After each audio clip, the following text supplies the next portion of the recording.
All right.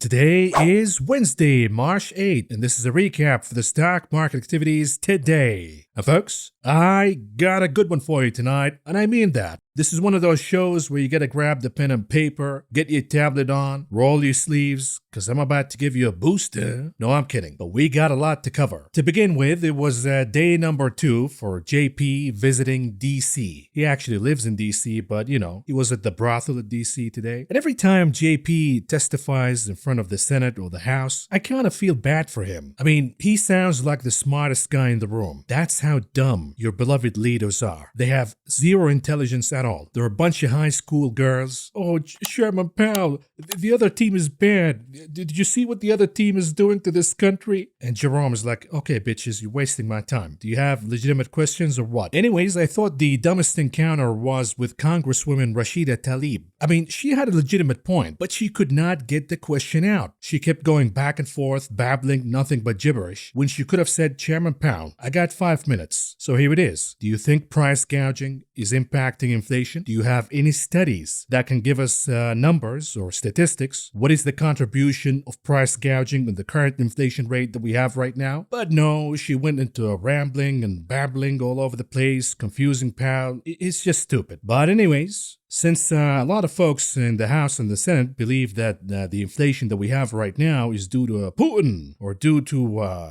price gouging, of course, or the other one, supply chain problems. Well, somebody passed the memo to Elizabeth Warren because retail executives are saying we're good. No supply problems here. Inventories, great shape. Matter of fact, we have excess inventories right now. So can you explain, Mrs. Warren and the rest of them, why we still have inflation if we don't have any supply problem? Maybe it is because inflation is a monetary phenomenon. It's always been that way. But anyways, I think it's starting to sink in now that this inflation is so bad, and to resolve this inflation problem, we gotta crush the economy. And it's gonna be a bloodbath. I think it's sinking in now. Maybe not in the market yet, although that's about to happen. But every time we get a piece of data, it suggests that inflation will continue to move higher. Today, we got job openings. They went down slightly month over month, but way exceeding expectations. And at this stage, this will move inflation higher and higher and higher, assuming, of course, these numbers are legitimate. And of course, the dilemma is, hey, Jay Powell, we have a great economy. We have more jobs than employees, than people looking for work. Why would you ruin the party? I think we explained all of that in details in last night's video, so go watch that if you're confused. But we got another piece of data, the ADP employment report, which is a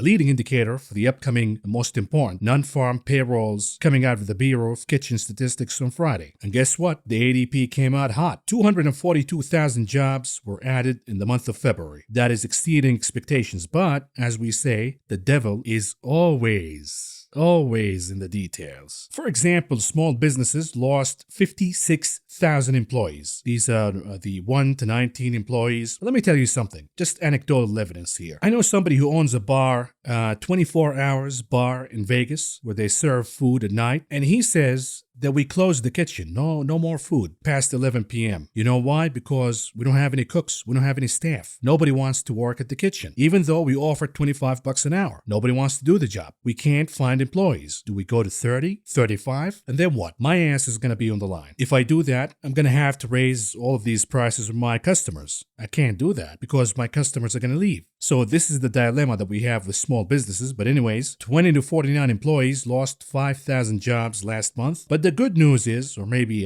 the bad news, at least to stock market bulls, medium-sized businesses with 50 to 249 employees added that would be insane, 77,000 employees last month. Those with 250 to 499 employees added 71,000 jobs. Most importantly, large employers with over 500 employees added 160,000 jobs last month. When we look at the different sectors of the economy, of course, leisure, hospitality, that takes the lead all the time because we're making up for the losses due to the thing. We're just re-adding all of these jobs back in. Only this time around, we're re-adding all of these jobs with inflated wages. Then at number 2, we have financial activities adding 62,000 employees, manufacturing, 43,000 jobs, natural resources mining added 25,000 jobs, but construction lost 16,000 jobs. And then we have professional and business services losing 36,000 jobs. The most important take here is, whatever cook data they're going to give us, who cares? The most important piece is wage inflation inflation. Wage inflation is not going down by a lot. It's a tick down month over month. That's all, which means this will keep inflation expectations higher. And this means that the Fed has to do a lot more. Whatever they've done so far, that's nothing. They have to go to 5% plus. Now we're talking about 6% plus. Soon enough, we're going to talk about 7 plus. And they're going to keep raising, folks, until something blow up. This is how it happens all the time. And my hunch is something is going to blow up really soon. It feels like it. If you've been in stock market crashes, these days you're getting the eerie feeling of an imminent crash happening. Look at what happened today, for example. A lot of you have been asking me, hey, Maverick, what happened in the last hour of the day? This is a 1-minute chart for the SPX, the cash index for the S&P. What is this all about? A massive pump. You can say it's the PPT, it's whatever, it doesn't matter. But go back to the beginning of the day. What's with all of this zigzagging back and forth, back and forth? What's going on here? I'll tell you what's going on. It's these 0 date till expiration options. That's what's going on. And today in the last hour, the market maker had to make sure that the majority of call and put options holders will end up losing their money. And hence we got the last pump of the day. Now, here's the options grid for the SPX with the expiration date of today. It's already done. This is over. What's shaded in green is what expired in the money. In other words, it forces the market maker, it obligates the market maker to deliver on those call options. But here's the beauty of all of that. Forget about the volume. The volume means all of these gamblers using 0 date till expiration options, they buy them and they flip them within the same day. Be it a win or a loss, doesn't matter. But by flipping them like this in a single day with huge volumes, they're giving the market maker a lot of false feedback. Because as you will see in the In Focus segment, the market maker, aka the dealer, they have to make certain moves when they see the volume of calls or puts exploding one way or the other. We'll talk about that in a second, but what's really important for the dealer is the open interest. Those are the folks who are holding these contracts all the way till expiration, meaning they're not flipping them. They have these positions with expectations of exercising these positions by the end of the day. Now, notice what the market maker did. The contracts with the highest open interest ended up expiring worthless because the dealer dropped the SPX. If you look at the highest open interest here, it is 400 above. The dealer made sure that we're going to close below 400 to make sure that the majority of these holders will lose their money. Now, when we look at puts, again, massive volumes, so no wonder why the market keeps going up and down, up and down, up and down, with no direction at all. It's a wasted time. All of us are wasting our time looking at these charts all day long. For what? It doesn't make sense to trade at all because all what they're doing is just zigzagging the chart back and forth, back and forth. That's all they're doing. Flipping these 0 date till expiration within 15 minutes, an hour, 2, but that's it. So you see massive volumes for these puts that were played earlier in the day. But notice that the market maker also closed at the sweet spot. The highest open interest comes from the 398 contract and below. The dealer closed the day at 399 to make sure that all of these contracts will expire worthless. Now, sure, the dealer ate a little bit of a bag here in the 400 contracts because he got about 14,000, 15,000 contracts that expired in the money. But all in all, the majority of contract holders ended up losing their money. And the problem with these false moves is when you look at the charts, you look at the move that we got in the last hour and you say, okay, higher we go because the charts look good. We closed above this number or below that number. But then you wake up in the morning with a massive pie in the face because the technical analysis doesn't mean shit anymore. The move was based on false pretense due to 0 date till expiration options. And I think what we're seeing right now in the futures, at least at the time of the recording of this video, is the majority of this move that we got in the last hour is now being erased. And folks, this is just an extension,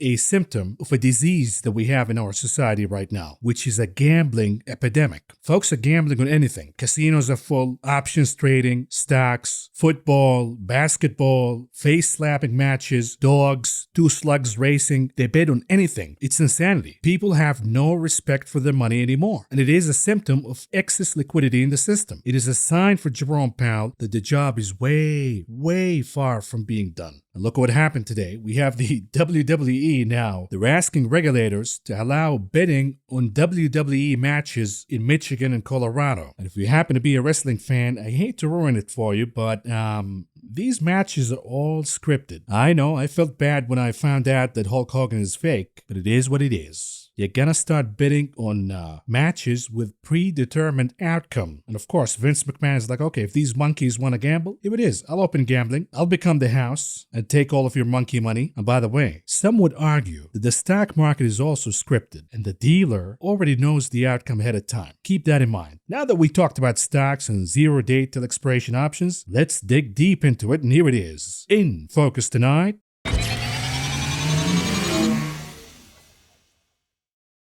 VOLMAGEDDON 2.0. We're getting closer and closer and closer to the biggest single day crash in stock market history. And here's why. 0 day till expiration options. They've always been around us, but now it became an insane phenomenon. $1 trillion in 0 day options trading alone, which is fueling concerns of VOLMAGEDDON 2.0. I'll explain why. But before we do that, look at what's going on with the 0 day till expiration options. They're taking the leadership now. Options with 1 week till expiration, nobody wants that anymore. That was popular during the 2020-21 mania. Now in the 23 mania, they're getting even bolder. They want to go with the 0 day till expiration options. This is insanity, folks. It's unbelievable. Nobody wants the monthly expiration either. Anything above 1 month, 30 days plus, no love at all. No wonder why the VIX remains in a coma, because a reminder, the VIX only registers 30 days plus worth of put options on the SPY. If nobody's buying anything with 30 days plus, then the VIX will stay down. Look at the volume, the notional volume in the S&P 500 from options expiring in the same day. The obvious observation is we're seeing an explosion in volume, but the most terrifying observation is it is becoming a gambling phenomenon. So they buy these 0 day till expiration options on days where we have earnings or days where we have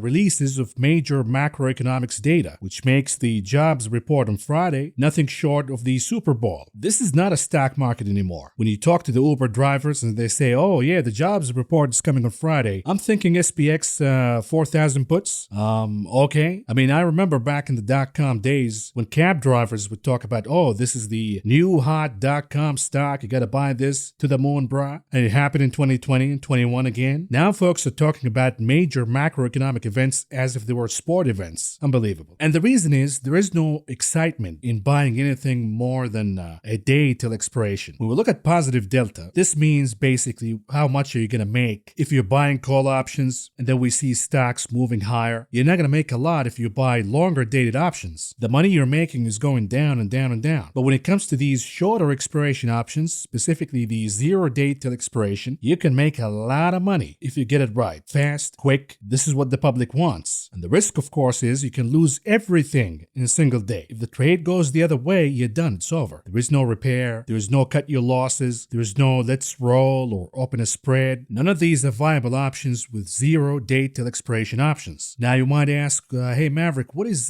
delta, gamma, vega? What is all this Greek stuff all about? In options trading, delta means, here it is, right in front of you, represents the sensitivity of an options price to the changes in the value of the underlying security. Meaning if you buy an options contract for let's say $100 a piece, which means $1 per contract for options, because each contract has 100 options. How much will the value of this contract increase or decrease based on the movement of the underlying security? If you're buying calls or puts on Apple, if Apple moves up or down by $1, how much value will your contract gain or lose in value? Does that make sense? And then of course you got gamma. The most important two you got to learn is delta and gamma. Gamma is the rate of change of delta based on the change of the price of the underlying security. So what is the rate in which delta changes if Apple moves up by $1 or down? And then of course when you buy 0 day till expiration options versus let's say an options contract with 3 month till expiration, theta becomes in play because theta represents the decay of time. Your options contracts have two values, intrinsic value and time value. If they are in the money, meaning let's say Apple again, it's trading at let's say 150. If you buy the 145 calls, it's called in the money because the stock is already trading at 150, above the 145. Usually option traders buy out of the money, meaning if Apple is at 150, they buy the 155, 160, etc., etc. If you buy the 145 contract for the expiration date of next week, the intrinsic value is $5. 150 minus 145 plus the time value. And the time value is calculated via these Greeks, all of them, delta, theta, gamma, vega, rho, all of them. Now, if you're holding the 160 contract for the expiration date of next week and Apple is 150 right now, there is no intrinsic value. The only value the contract has is the time value. So theta measures the decay of that time value as each day goes by, because as we get closer to that expiration date, if the underlying price of the security you have the contract on, if it's not closer, in this case, Apple at 150, you got the 160 calls. If Apple is not as close to 160 as it can or above it, then you're going to see a lot of decay in the time value for contracts. Versus, let's say, if you have the contracts with the expiration date in June, there's a lot of time between now and then for Apple to go above 150, above 160, and beyond. And therefore, the time value, the decay of the time value, is not as severe as if you've held the contract with the expiration date of next week. I hope that makes sense. Now, Vega represents the contract's sensitivity to volatility. Rho, and again, Vega and Rho, they're important, but not as important as delta and gamma. But perhaps these days, Rho is becoming really important because we have interest rates moving higher, and Rho represents the sensitivity of the price of any option contract relative to the interest rate. Now, in most cases, if you're just a regular retail trader, you're not going to pay attention to these Greeks at all, but it's good to learn what they stand for. Now, I know what you're saying. Hey, Maverick, what about the 0 day till expiration and Volmageddon and the crash? Just tell us about that. I'm getting you there because we have a lot of viewers who are not experienced with options trading. And if we go ahead and I explain to you what's going to happen with Volmageddon and 0 day till expiration, it's not going to make sense to them. So be patient here. Let's say that you're looking at the SPY's chart. This is the S&P 500, the daily chart. And you think that by the monthly expiration of options during the month of April, which is going to happen on the 21st, let's say by then you see the SPY trading at or above 420. So what do? You can just buy the SPY. You can buy the stock. But it's expensive. Right now, the price is at around $3.99. If you're going to buy one share of the SPY, you're going to spend $399. If you want to buy 100, you got to spend almost $4,000. Maybe you don't want to spend that much. Maybe you're not really sure if that's going to happen or not, and you'd rather de-risk. You'd rather make that call in a less risky way. And this is the original intention, by the way, behind options. The public now use them as a gambling tool, but this is the intention behind options. You want to make the call, but you don't want to commit a massive amount of capital. So maybe you see this is happening. You see the SPY going down a little bit, then moving its way higher, and by the expiration date of April 21st, it's going to be trading at 430, 440, anywhere above 420. To make that call, in any options trade, we have a buyer and we have a seller. Let's say you're the buyer, because you're making the call. The seller is also known as the market maker, aka the dealer, because that's their business. Now, you can sell options, but in most cases, the seller is the market maker / the dealer. And you go to the dealer and you say, hey, I think the SPY is going to close above 420 by April 21st. The dealer goes, okay, would you like to buy the SPY 420 calls for the expiration date of April 21st? Well, here's the pricing, and this is from Robinhood. I know a lot of you use the gambling app for trading, so here it is. The price for the SPY's call contract with the expiration date of 4/21, let's say the price is at $2 a piece for simplicity reasons. You can see Robinhood gives you all of this data, the volume, the open interest, the delta, the gamma, the theta, all the Greeks, everything is there. Even the chance of profit, which you shouldn't pay attention to at all. So when you ask the dealer, yeah, I want to buy them, how much are they? They're going to tell you $2 per contract. Now here's your quiz. Is the $2 per contract for the 420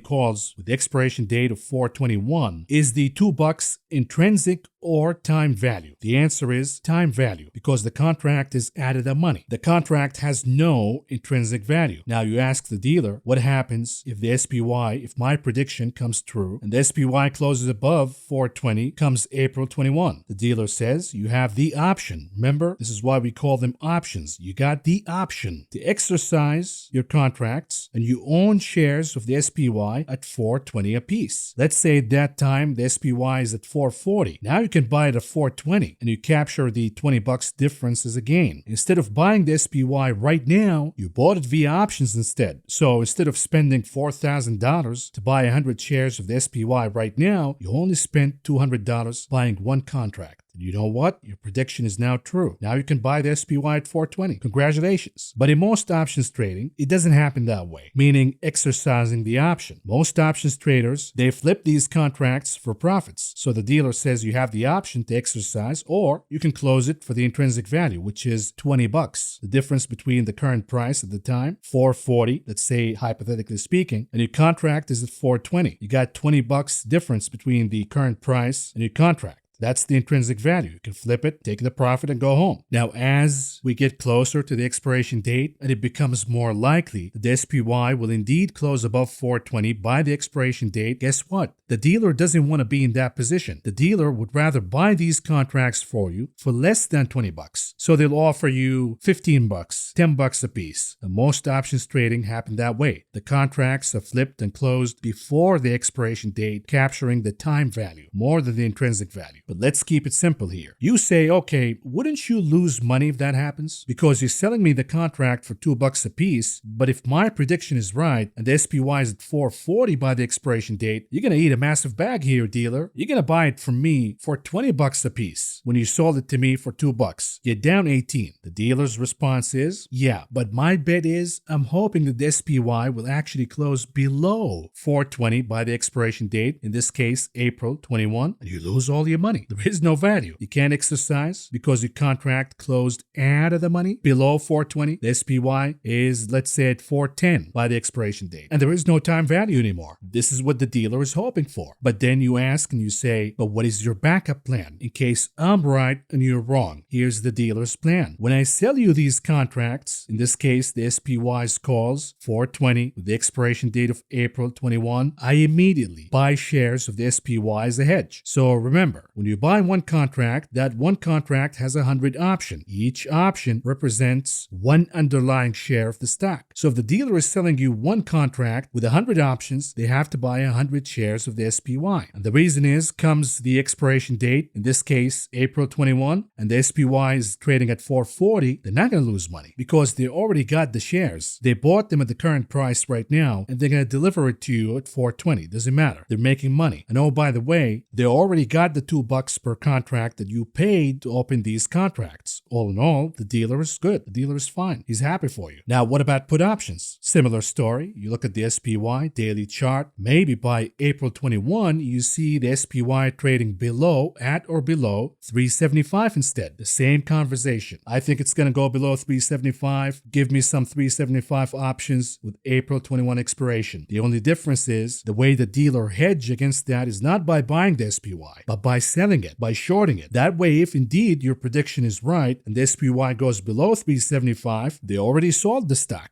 They already shorted it. They're not going to lose money at all. So I hope that you understood this explanation and the relationship between the buyer and the dealer and how they hedge, because this is going to become important in the discussion of zero date till expiration options and perhaps the upcoming VOLMAGEDDON. Now, you might have heard by now that JP Morgan, specifically the analyst Marko Kokoronovich, he has a theory that the zero date till expiration options phenomenon will cause a massive stock market crash, just like we've seen back in 2018 during what is known right now as VOLMAGEDDON. And Marco says that the phenomenon of zero date till expiration options could turn a 5% down day into a 25% down day. Well, how would that happen? The research seeks to refute those on Wall Street who say that the bank's original alarm is overblown, because when Marco came out with this theory, Bank of America shut him down, etc., etc. So now they made a study. Anyways, continuing, after it drew a parallel between today's boom in derivatives contracts that mature in less than 24 hours and the volatility implosion in 2018. By JP Morgan's estimate, daily notional volumes in these ultra short-term options is around $1 trillion. Wow. To measure the potential impact, the team employs a measure known as delta. Now you know what delta means, or the theoretical value of stock required for the market maker to hedge the directional exposure resulting from options transactions. Sounds complicated, but we just explained what it is. To test an extreme scenario, they picked 1 p.m. as the time of the day for the study, given it is the lowest point of the intraday liquidity during exchange hours. They focused on the market impact over a period of 5 minutes, tracking all options transactions in the first 2 months of 2023. Ching, this is the guy who's doing this study, study in JP Morgan added the net outstanding positions of all zero-day till expiration contracts at 1 p.m. every day to derive at an average delta relative to market moves. So all what they're doing here, they're looking at the trend year to date, and they're placing this study based upon the trend that we already have. So it is a hypothetical, but it is using real-life measures, real-life trends that we have right now. Anyways, assume all outstanding zero-day contracts are unwound at the same time. A 1% decline in the S&P 500 could fuel delta selling of $6.6 billion,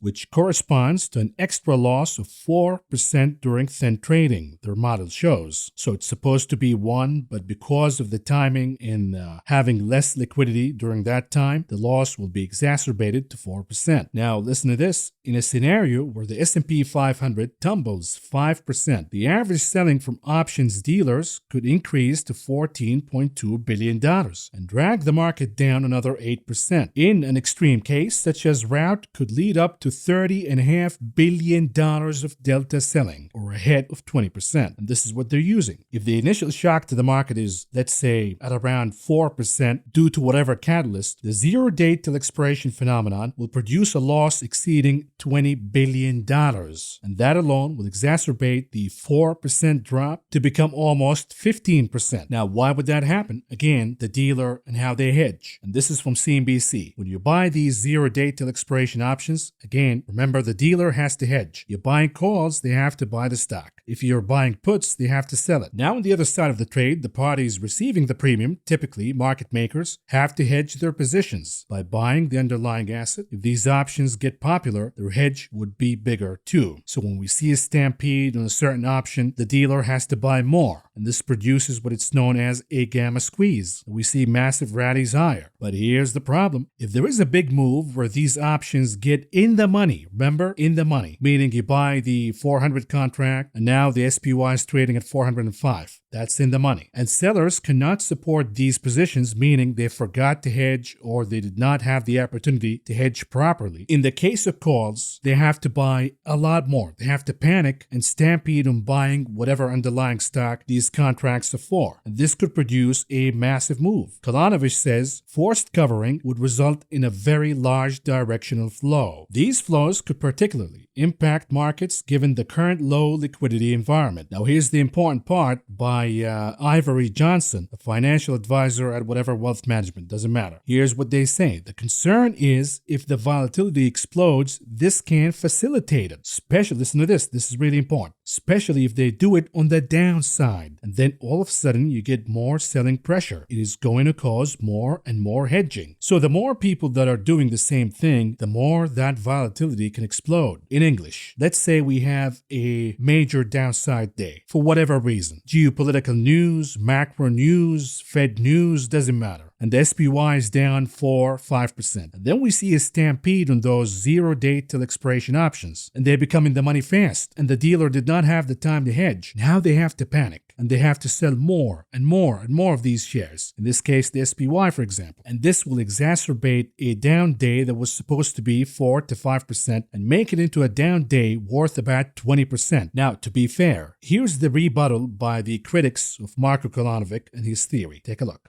Had a huge increase in this zero-day to expiration type trading, and just that within a week, a couple-day expiration. One thing to keep in mind is it's pretty much all opened and closed, or bought or sold, or the reverse over the course of the day. So there really is no time to build up these massive offside positions. So when I hear about comparisons to Volpocalypse, remember that took an entire year. Which was 2017, of just relentless selling of volatility until these positions got so big, both institutional and retail, that it finally unwound. Option trades that occur over the course of one day and then expire, that they're basically wiped clean the next day. So Bank of America say that this warning of Volmageddon 2.0, which was presented by Marko Kolanovic of JP Morgan recently, B of A said it's overblown. Can you talk to us about what that so-called Volmageddon 2.0 might look like and whether that warning is overblown? Overblown to the third power, in our opinion. Okay, here's the setup, right? What 0 days to expiration options do is actually increase volatility intraday. But if you look at the last several weeks, it's decreased it intraday, right? So basically, you have zigs and zags from 9:30 till 4 o'clock. That at the end of the day, because the options expire, it's all neutralized, and that is a recipe for books staying balanced. No forced selling, no forced volatility squeezes. It's not going to happen. But folks, what if we have, let's say, a condition, a day where we have the perfect storm that could produce this phenomenon of VOLMAGEDDON? What am I talking about? This Friday, we have the jobs/the employment report. What if it comes out ugly? And by ugly, I mean really hot. Wage inflation is exploding, for example. What will the market and the algo's reaction be? Oh, Powell now will have to be really aggressive. Maybe we're going to go from 50 basis points to 75. And they start selling the SPX, the SPY in this case, rapidly. And we look at the futures and we see the SPY down 3, 4, 5%. This is the options grid for SPY's put options contracts with the expiration date of this Friday. Look at the open interest from the 395 all the way to 380. We have huge volumes here. If the market maker wakes up to this surprise, we see, for example, the SPY down to 386, for example. Now we have a lot of contracts already in the money. That is already a problem for the dealer. But remember, they're supposed to be hedged. In most cases, they're already hedged because they sold the underlying stock when they wrote these contracts. But what if we have a stampede on 0 day till expiration options? Folks start buying the 380 now, the 385. Well, the dealer is not hedged for that. The dealer is being caught by surprise here. So they have to sell more now to hedge for whatever contracts folks are going to buy with the same expiration date. That alone will produce VOLMAGEDDON 2.0. But we could see the biggest single day crash in stock market history if we have another element added to the storm, which is what if major investors among the mom and pops, even the institutional cohort, say, you know what, the employment report is bad. Now Powell has to go to 75, maybe 100, maybe the Fed funds rate will go north of 6%. Doesn't make sense anymore. We got to liquidate our positions right now in stocks and we move into bonds because the SPY is now down 5, 6% in a single day. They panic, start selling and move into fixed income. And this could happen anytime now. It could happen this Friday. Take a look. Well, it's kind of like he's overcooking the goose. They're playing catch up, and while they were doing quantitative easing in 2021, inflation started to rage, and now they're trying to catch up. Our 21 Lehman systemic risk indicators that look at equity and credit point to one of the highest probabilities of a crash in the stock market looking out 60 days. Wow, 60 days? You're saying you're going to see it? We're going to see a crash in the stock market within 60 days? Yes, because the withdrawal of capital from the middle class families is so spectacular. For every 1% increase, now a lot of these economists and Wall Street people, they throw around, oh, the Fed's hiking 100 basis points, 50 basis points. The bottom line is for every 1% increase in rates, and we've done almost 5% now, every 1% takes $50 billion out of the pockets of middle-class families. Auto loans right now are approaching 14%. Almost 20% of auto loans are $1,000 a month. And so the middle-class families are getting hammered here. And so the consumer pressure is, violent. Well, remember, if you have $10 million in the stock market 2 years ago, you're flat. Okay, so there's a lot of people that have had money in the market for a long time. All these failed rallies, that's beating on the psychology of investors, number one. Number two, $10 million in cash today generates $510,000 a year in treasuries, in one year treasuries. Wow. Okay, think about that. A year ago, you're talking, this was $70,000. We have to do the math here, okay? Common sense. So you're even in the market. You've been in the market for 2 years in these moronic FANG stocks that have gone nowhere, right? The most crowded trade on earth. You're flat to down after 2 years. And now you're looking over at a money market fund or a one-year treasury, and you get $510,000 of interest risk-free, when a year ago you were getting 70. All right. In other words, what you're saying, Larry, if I'm hearing you right, I'll let you run with this, is that effectively that the average investor is smart enough to recognize there's now a choice between stocks and bonds. So that average investor is going to say, I'm going to sell my stocks and I'm going to go buy bonds and just make 5%. Is that basically where you're getting the notion? Yeah, that's exactly what he's saying. There's real competition now to stocks. If I'm going to make $500,000 in fixed income, what the hell am I, dithering around around in the stock market if, in fact, I'm worried about a profits recession. Is that right, Larry? Maria, let me ask you. So again, we go back to the probabilities. Is volume getting 2.0 possible? The answer is absolutely yes. And we have many catalysts that could trigger volume getting 2.0. Among them, the employment report we have on Friday, the CPI, any geopolitical news, any surprise by the Fed, for example. Now, is the probability too high? The answer is absolutely not. It will take a perfect storm for that to happen. But here's the scary part, folks. Is the probability of the perfect storm happening to trigger the biggest crash in a single day we've ever seen too low? The answer is no, it's not. If it is at 10%, that should be terrifying. Now, I'm asking you, after watching this video right now, so far, what would you put the probability of this happening? 15%? 20%? That is absolutely terrifying. All what we need to see, and this is just a hypothetical example, an employment report that is too hot, wage inflation exploding higher, algos selling the SPY right off the gate in the morning, the dealer caught by surprise because a lot of contracts are now in the money. And then we see the 0 day till expiration phenomenon piling in, and on top of that, the mom and pop, the professional investors with high net worth, just like the people are used to manage money for, they say, okay, this is not worth it anymore. The risk is not worth it. We see a recession coming. The Fed will damage the economy. Let's take our money out of the stock market and move to fixed income. If these things happen in a single day, we will get it, folks. Now, I'm just asking you, what are the probabilities of all of these things happening? I would say too high for comfort. That's all I'm going to say about this. Anyhow, folks, this was a long video, but it is what it is. I thought it was important. But let's not waste any more time and move on to the stock market coverage. And we begin with the closing of the indices today. And here we go. The Dow Industrial Average was down by 58.06 points, or a decline of 0.18%. The Nasdaq was positive by 45.67 points, or a gain of 0.4%. The S&P was positive by 5.64 points, or a gain of 0.14%. We look at the sectors, and here's yet another evidence that the algos and the robots are taking charge. They look at the 10-year yield. It is flattish. It is moving down, underperforming the 2-year. So immediately, what are the algos buying when they see the 10-year underperforming?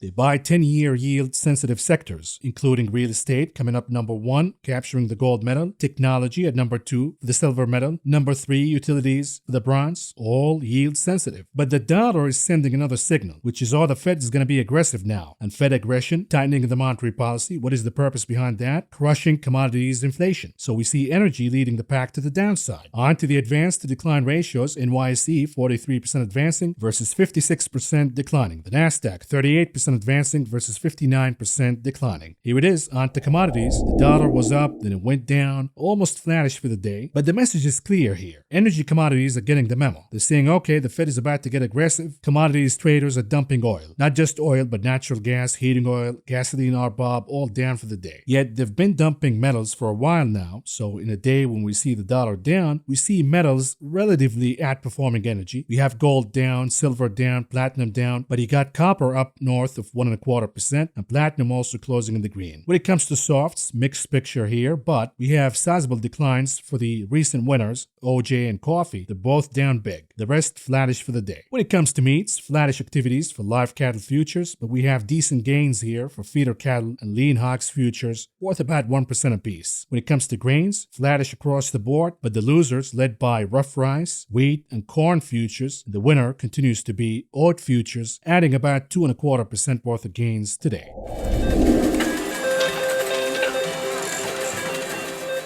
On to the options market, the big casino. What do we see here? The volume is down all in all, but Tesla remains the hottest table by far. Lots of volume today. About 2.3 million contracts traded today. About 53.5% of those were calls. Even though the stock is down, we talked about how at this stage, after an impressive rally based on a gamma squeeze year to date, the dealer is already saturated with Tesla shares. So it doesn't matter how many calls you buy. You need an insane amount of volume. You need 5 million contracts plus, with about 65 plus calls to put ratio for the dealer to start to buy the underlying stock again. Anyways, Nvidia at number 2 with around 800,000 contracts traded today. About 60% of the volume is puts. And here's the thing that I want to say about Nvidia. A lot of retail mom and pops are bidding against Nvidia. The move is ridiculous. The valuation doesn't make sense at all. Even Mama Cathy Wood said that. But so long as the retail mom and pops continue to bet against Nvidia, it's going to continue to move higher. The moment they start to capitulate and say, okay, Nvidia is rigged, the monkeys will take it all all the way to 300 whatever, that's the moment Nvidia goes down. And I think we're getting closer to that point. And therefore I've been saying, hold on a little bit. Don't buy put options on Nvidia. I even closed mine. Give it a little more. We're getting closer now. Anyways, number 3, Amazon, with around 760,000 contracts traded today. And look at this, about 65% of the volume puts, not calls. On to the unusual activities that took place in the options market today. We begin with the XLI. This is the industrial ETF, almost at all-time highs again. And there is something about bears looking at these charts that went way too high too fast, and they want to bet against them. Now, betting against the strong, such as Nvidia and the XLI, it's not going to be an easy endeavor. You're going to get hit really hard before you get it right. Look at what happened with Tesla, for example. People who kept shorting, and the stock keeps going higher and higher and higher. But now Tesla is the week. Now is the time, actually was when I told you should. A couple of weeks ago, you should short Tesla. But it's still good because the chart is weaker. The name is getting weak. Now is the time to hit Tesla. It's going to take a little while before the XLI and Nvidia join Tesla. But anyways, here it is. We have somebody who bought the 95 puts for the XLI with the expiration date of April 21, with expectations that the name will move down and lose more than 7% of its value by then. They paid around 65 cents a piece to enter this contract or this trade, all in all spending around $3 million. Then we have the ticker XP for, you guessed it, XP. The name is up big today and somebody's betting for more gains to come. They bought the 14 bucks calls for the expiration date May 19th, with expectations that the name will move higher and add more than 8.5% worth of gains by then. They paid around $1 a piece to enter this trade, all in all spending around $1.5 million. And then we have the TLT. This is for bond prices on the longer end of the yield curve. In other words, somebody's betting that the yield curve will continue to invert even more. And they bought the 107 calls for the TLT with the expiration date of March 31st, with expectations the name will move higher and add gains north of 5% by then. They paid around 45 cents a piece to enter this trade, all in all spending around $500,000. What about AMD? The name is moving higher along with Nvidia, and somebody sees more gains to come. They bought the 95 calls for the expiration date May 19th, with expectations the name will move higher and gain more than 11% by then. They paid around $4 a piece, all in all spending around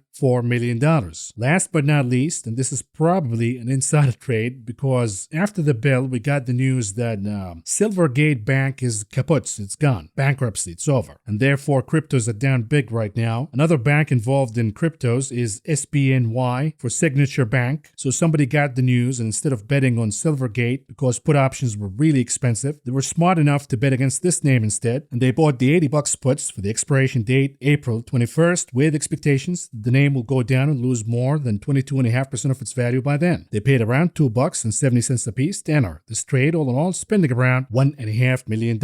On to the heat map analysis. What do we see here? The theme goes anything $/10-year yield sensitive went higher today, because we're seeing the 10-year going down, easing, even though the Fed is saying, hey, we're going to go higher. The 10-year is not responding. So we're seeing the yield curve inverting more. This is not good for banks. So we see JPM, WFC, regional banks, they've been getting hit hard as of late. But the yield curve inversion is good for what? Good for home builders. We see names such as DR Horton, Lennar, all moving higher, along with REITs. Anything in the real estate moved higher today. Utilities also moving higher. And when the dollar goes down, we see chips moving higher. We see metals moving higher. And this is exactly what we got. We see industrials moving higher. But when yields all in all, in the 1 year, 2 year, they start moving higher, dividend names fall out of favor. So we have some softness here in defensives, in the big pharma names. All of these names pay a lot of dividend. Look at Verizon, for example, down about 1%. This one has a high dividend. The thinking goes, why would I buy Verizon when I can get 5% risk-free? Buying the 1 year, for example. So for these companies to be competitive, they have to increase dividends. Now the conversation becomes, do they have enough cash flow? Can they increase the dividend above 5% to be competitive? How high do they have to go? 8%? 9%, 10% plus? How many companies can afford that? And of course, among the losers today is anything related to China, the China reopening trade not doing so hot,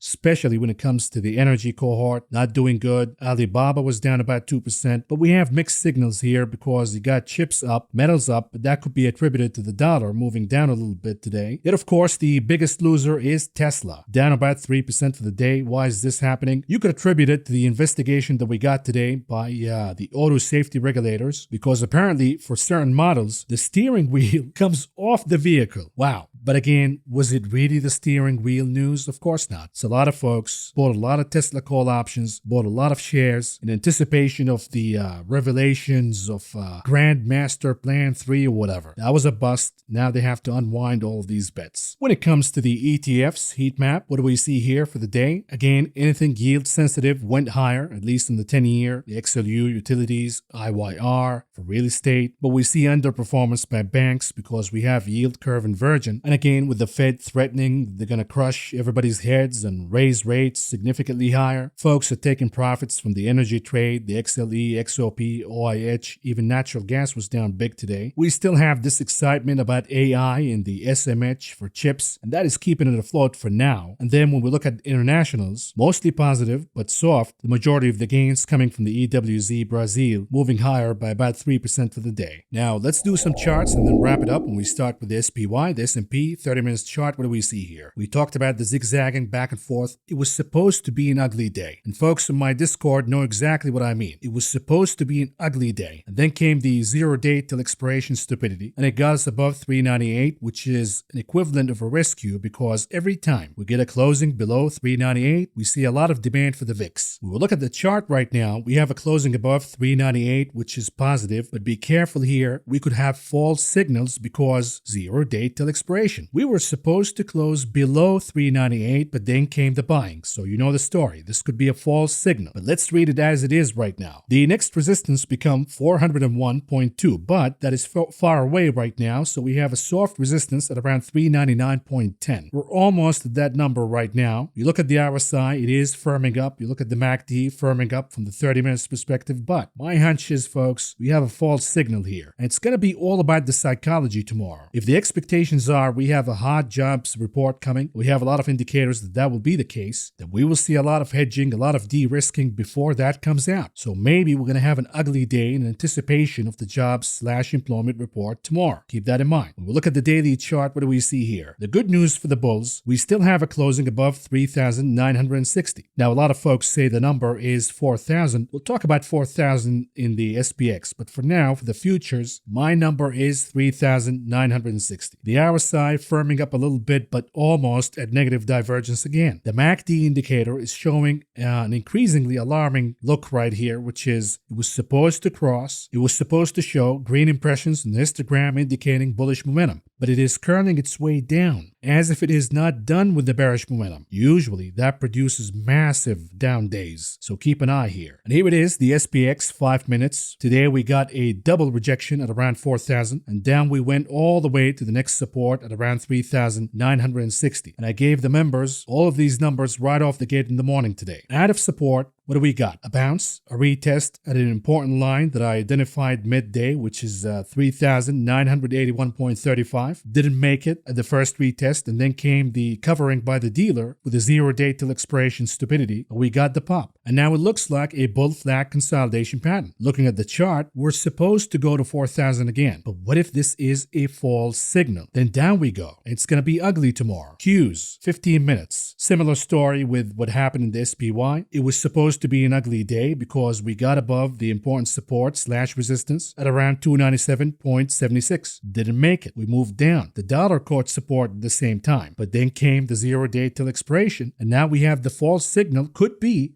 by closing above 297.76. Keep that in mind. What about the daily chart for the continuous contract for the Qs? The good news for the bulls, again, a closing above 12,207. The problem is the volume is moving higher. The chart remains in negative divergence via the RSI. The MACD indicator is worsening. It doesn't seem that we have a crossing right now to positive territory. It appears that we're curling down, indicating more sell-off to come. Of course, the bulls would love to look at this as, what if this is an ABC pattern? And higher we go. And we're going to see the crossing in the MACD. It's just a matter of time. The bears would counter and say, look, we have a reversal candle. We got a confirmation yesterday, and today it was just a Mickey Mouse reflex reaction. Down we go from this point on. We got a reversal signal. We're done here. IWM, 30 minutes chart. What do we see here? Again, a rescue mission, whatever you want to call it, doesn't matter to me. But it was supposed to be ugly today because we lost the important support of 186.3, only to have the pop by the end of the day and closing above that number. Looking at the chart, it looks like we're supposed to go all the way in a retest to 188. But if this is a a false signal, then down we go all the way to 183. The Dixie is what's going to seal the deal tomorrow. We have a 2 hours chart. We have a trend line. The Dixie is below the trend line, but it is fighting to recapture this trend line or form a new one. The good news for Dixie Bulls is it did recapture support today. And the support we're talking about is 105.63. There's plenty of momentum right now in the RSI, the MACD indicators, to push a little higher. We talked about the weekly chart in which the positive momentum just begun. Keep that in mind. Gold, the daily chart, what do we see here? Despite the positive reaction by the end of the day by the equities market, gold did not respond at all. As if gold is saying, yeah, the dollar is moving higher again. I'm going to go down. I already lost the support, the important support, and I'm going to be down at 1763 in no time. What about UK oil, Brent, the daily chart? We're getting closer and closer to the trend line. If the Fed wants to be aggressive, it's going to be hard being an energy bull. And if Brent oil breaks below the trend line and then it breaks below 77, it's going to be a reckoning for me because I'm heavyweight in energy stocks. I'm going to start dumping a lot of them. So keep that in mind again. And here it is, the 10-year yield. The robots, look at this. It is below 4%. It is losing momentum at the RSI, the MACD indicator. It is forming a bear flag pattern. We could see a big leg down coming. So the algos look at this and say, okay, let's buy technology. Let's buy real estate. Let's buy home builders. Let's buy chips. But could it be a false signal? And we see the 10-year doing a lot of catch up with the 2-year, for example. We covered the weekly chart and it looks like the 10-year is supposed to move higher. But in the short term, on the daily chart, it's showing some weakness here. So we're going to continue to watch this chart carefully. The 2-year is what matters most. And the 2-year is blasting higher. No stop in sight here. It is aiming for now 5.245%. So keep that in mind. TLT for now above the support zone, above 100.28. The momentum is getting positive here from a daily chart perspective, but we covered the weekly. So whatever rally we get in the TLT, it's going to be transitory. Unless we see heavy damage on the weekly chart of the 10-year. The VIX, 4 hours. What do we see here? We got a retest at 20 today. Did not make it, but the momentum is positive. We could make it as soon as tomorrow. We need a closing below 398 on the SPY to trigger all of this buying on the VIX. Apple, the big kahuna, 30 minutes. What do we see here? Consolidating at the support of 152.3 or 03, I should say. Nothing to see here. It's just consolidation. If the buyers don't show up, the sellers are gonna. And it's just a matter of time before Apple goes down all the way to 150. What about Tesla? An hourly chart. What do we see here? It went all the way down to my target at around 180. Now what do? If you've been holding put options, we have the 180, we have the 200. I did close the 200. I still have the 180, and I will probably turn it into a spread, be it a calendar spread or a debit spread, doesn't matter. But for now, the chart is consolidating in a bear flag pattern. But there is another argument. If we zoom in a little bit, the bulls would say it is not a bear flag consolidation pattern. It's actually, we did retest the 180 over and over and over today. And it looks like so far so good. Look at the RSI, it is way oversold. What if we get a little bit of a pump here and retest 187.68, which is the gap? In that case, if you have the 180 puts for April expiration, for example, you might want to sell the 180 calendar spread with the expiration date of this Friday. You could raise a lot of cash doing so. But you got to be sure that Tesla will close above 180 comes this Friday. Otherwise, you're better off selling a debit spread with the same expiration date that you got for the 180 puts. Last but not least, tulips, Bitcoin, a daily chart. We got the bankruptcy. Silverbank is over. Silvergate Bank, I should say. The assumption is we should go all the way down to 20,593.34 unless crypto traders and investors look at the bankruptcy of Silvergate Bank as a chapter being closed. It's over. It's behind us. We don't have to worry about it anymore. Sell the rumor, buy the news. If that is the case, Bitcoin moves higher. But my hunch for now is down we go. The bear flag is going to play out and down we go. Why do I say that? Look at the RSI, look at the MACD indicators, all down, all indicating more pain to come. Anyways, moving on to the conclusion of this video, what do we have in the economic calendar tomorrow? We have jobless claims. This will be really important. And then we have Fed Governor Barr speaking. Let's hear what she has to say. Or excuse me, what he has to say. Maybe he should change genders to achieve the Fed's diversity goals. Because that's all what they care about, right? Anyways, folks, we got an important day coming. So